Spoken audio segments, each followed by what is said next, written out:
Hey guys, how's it going? As we think about planning for our physically regathered church, we do confront a number of significant risks.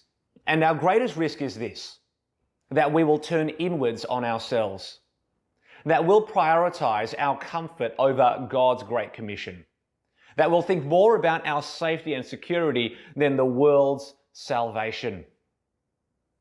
So much in our lives has changed. So much in our world has changed.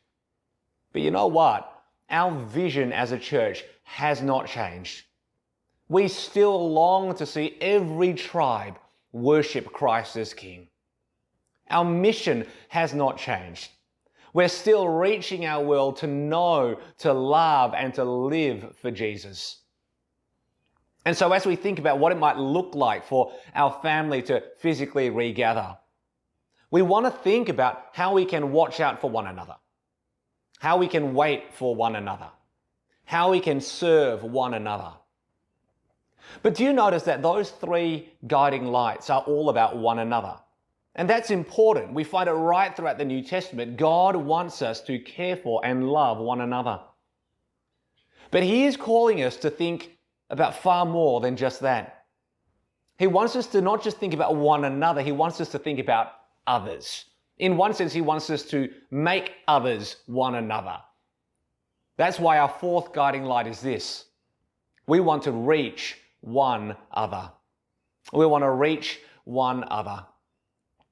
The most natural question that we'll ask in this season as we step out of isolation is, how can we return church exactly to what it was before? How can we go back? But you know what? That's not the right question. The right question is, how can we move forward? How can we step forward to advance the gospel together? This is not our moment to shrink back.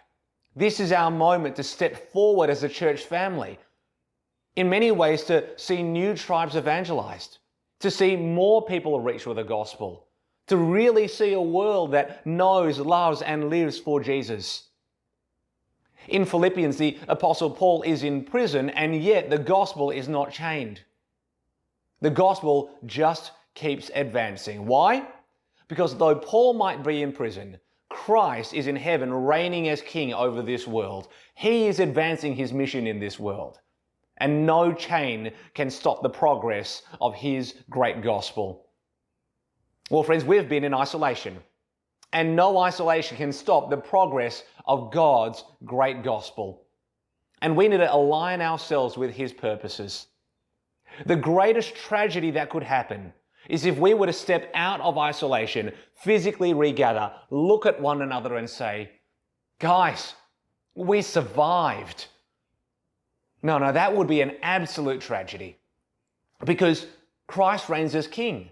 And because Christ reigns as King, God's people don't survive, no, we thrive. The gospel doesn't merely just survive, no, it spreads. And we want to see every tribe worship Christ as King. We want to waste no opportunity that God gives us. And this, friends, is as good an opportunity as any. For us to think not about ourselves, but about others who need to hear the saving gospel. So, can you think about just one friend who you can be praying for, who you can be inviting to church, who you can be sharing the gospel with? And can you imagine with me for a moment, what would it look like? What would it look like for our church family to embrace the great mission that God has given us, to seize this opportunity as one of great gospel growth? What might it look like for us as a church family to step into this new chapter of church life with a renewed lease of life, a new zeal for God's mission, a new heart for God's kingdom, a new breaking heart for the nations?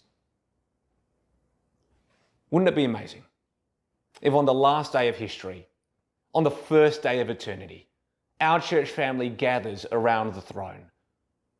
And as we look at Christ, we turn to our left and our right, and we notice that next to us are brothers and sisters who came to faith during this season. And on that day, all together, we will worship Christ as King of the world.